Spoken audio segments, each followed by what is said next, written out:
नमस्कार नमस्कार दोस्तों। आज हम पढ़ने वाले हैं हिंदी व्याकरण।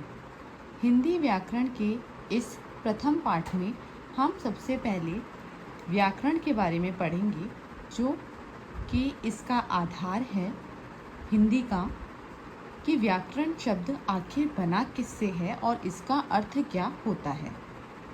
अगर हम देखें तो बहुत से लोगों को ये नहीं पता होता कि व्याकरण शब्द की संधि क्या होती है, इसका अर्थ क्या होता है। अगर मान लीजिए आपसे कभी पूछा जाए कि जो व्याकरण शब्द है वो उसकी संधि क्या होती है, उसका अर्थ क्या होता है, तो आप वो नहीं बता पाओगे। तो सबसे पहले हमें हिंदी व्याकरण में आगे बढ़ने से पहले हमें व्याकरण शब्द को समझना होगा कि व्याकरण शब्द किससे बना है, इसमें किस तरीके की संधि हुई है, क्या ये संधि है भी या शब्दों का योग है।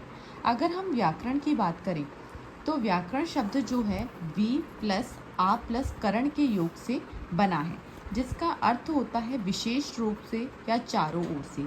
जब ये वी उपसर्ग लगता है तो वी उपसर्ग जो है वो विशेष का अर्थ देता है और कभी कभी ये चारों ओर का भी अर्थ देता है।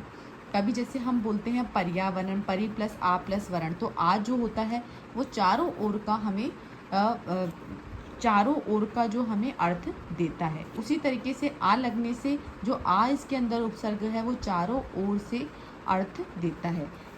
अगर हम व्याकरण को देखें तो शब्द अनुशासन को ही क्या कहा जाता है, व्याकरण कहा जाता है, क्योंकि व्याकरण में हम संधि भी पढ़ते हैं, समास भी पढ़ते हैं, उपसर्ग प्रत्यय सब पढ़ते हैं। तो उससे एक प्रकार से अगर हम देखते हैं तो हम हर चीज़ का एक क्रमबद्धता से किसी भी जो शब्द है उसको पढ़ते हैं।